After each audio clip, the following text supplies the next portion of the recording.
दोस्तों 1998 के Bangkok Asian games में गोल्ड मेडल जीतने वाले भारतीय मुक्केबाज डीको सिंह का 42 साल की उम्र में 10 जून 2021 को निधन हो गया है।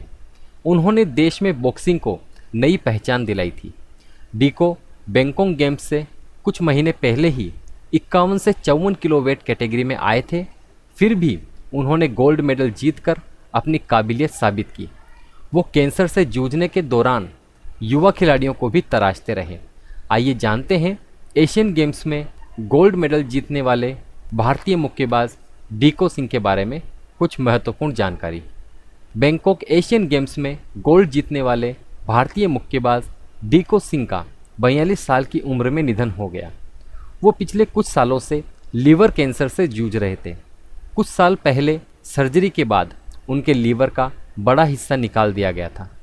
वो पिछले साल कोरोना वायरस से भी संक्रमित हुए थे, लेकिन वो ये जंग तो जीत गए, लेकिन जिंदगी से चल रही लड़ाई हार गए।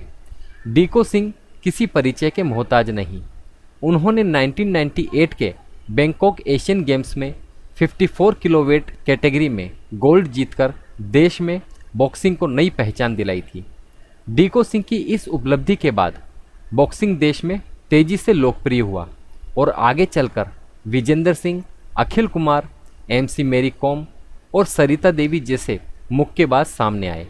उनके एशियन गेम्स में पहला गोल्ड जीतने की कहानी काफ़ी दिलचस्प है। उन्हें पहले बैंकॉक गेम्स के लिए चुनी गई भारतीय बॉक्सिंग टीम में जगह दी गई थी, लेकिन बाद में उन्हें टीम से ड्रॉप कर दिया था। वो इससे इतना परेशान हुए थे कि तब तक वो शराब पीते रहे जब तक गिर नहीं गए। हालांकि उन्हें दोबारा टीम में चुना गया और इस मुक्केबाज ने गोल्ड जीतकर अपनी काबिलियत साबित की। बैंकॉक एशियन गेम्स में 54 किलो वर्ग के फाइनल में डीको ने उज्बेकिस्तान के मुक्केबाज तिमूर तुल्याकोव को शिकस्त दी थी।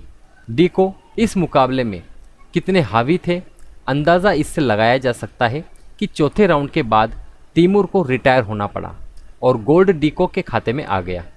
उनका गोल्ड जीतना इसलिए भी खास था क्योंकि वो एशियन गेम्स से कुछ महीने पहले ही 51 से 54 किलो वेट कैटेगरी में आए थे। इसी साल उन्हें अर्जुन पुरस्कार भी मिला और 2013 में इस मुक्केबाज को देश का चौथा सबसे बड़ा नागरिक सम्मान पद्मश्री मिला। डीको सिंह की ज़िंदगी ने 2017 में करवट ली। उन्हें इस साल लीवर कैंसर का पता चला। सर्जरी के बाद उनके लीवर का बड़ा हिस्सा निकाल दिया गया था। इसके इलाज के लिए उन्हें इनाम में मिला इम्फाल का अपना घर तक बेचना पड़ा था। बाद में national institute of sports Patiala में कोच की नौकरी भी छोड़नी पड़ी। तब पूर्व भारतीय बल्लेबाज गौतम गंभीर ने भी इस मुक्केबाज के लिए मदद के हाथ बढ़ाए। पिछले साल उनकी तबीयत ज़्यादा खराब होने के बाद उन्हें मणिपुर से दिल्ली एयरलिफ्ट भी किया गया था।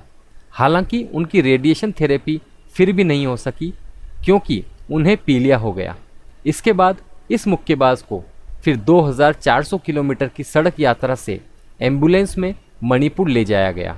डीको सिंह मुक्केबाजी को इतना पसंद करते थे कि कैंसर से लड़ने के बाद भी वो जब भी मणिपुर में रहते तो साइंस सेंटर में रोज़ 30 किलोमीटर का सफ़र तय करके युवा खिलाड़ियों को मुक्केबाजी के गुण सिखाते थे। लंदन ओलंपिक में महिला मुक्केबाजी में ब्रॉन्ज जीतने वाली मैरी कॉम के बॉक्सिंग शुरू करने के पीछे डीको सिंह का ही हाथ था। वो कई बार इस बात को कह चुकी थी। इम्फाल में हुए 1999 के राष्ट्रीय खेलों में वो फाइनल में पहुंचे थे, लेकिन बिरजू साहा के बाहर होने के बाद वो मुकाबला नहीं खेला जा सका। अपने स्टार मुक्केबाज को देखने के लिए हज़ारों फैंस वहां पहुंचे थे। ऐसे में एक प्रदर्शनी मैच करवाया गया और आंध्र प्रदेश के मुक्केबाज श्री रामुलु से डीको सिंह का मुकाबला हुआ। हालांकि इस मैच में डीको की कलाई टूट गई। इसके फ़ौरन बाद उन्हें ट्रेनिंग के लिए क्यूबा जाना था।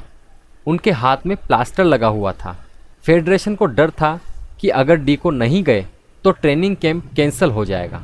तब अफसरों ने जानबूझकर उनका प्लास्टर उतरवाया और एक सम्मान समारोह में, जिसमें तत्कालीन खेल मंत्री उमा भारती मौजूद थी, उसमें वहां डीको सिंह को भेजा। डीको सिंह के लिए ये फैसला भारी पड़ा क्योंकि वो कभी इस चोट से बाहर नहीं आ पाए और उनका कैरियर वक्त के पहले ही ख़त्म हो गया। तो दोस्तों, ये थी एशियन गेम्स में गोल्ड जीतने वाले भारतीय मुक्केबाज डीको सिंह के बारे में कुछ अहम जानकारी। हम आपको एक बार फिर बता दें कि 1998 के बैंकॉक एशियन गेम्स में गोल्ड जीतने वाले भारतीय मुक्केबाज डीको सिंह का 42 साल की उम्र में 10 जून 2021 को निधन हो गया है। यानी कि अब वो इस दुनिया में नहीं रहे और भगवान उनकी आत्मा को शांति प्रदान करे। धन्यवाद।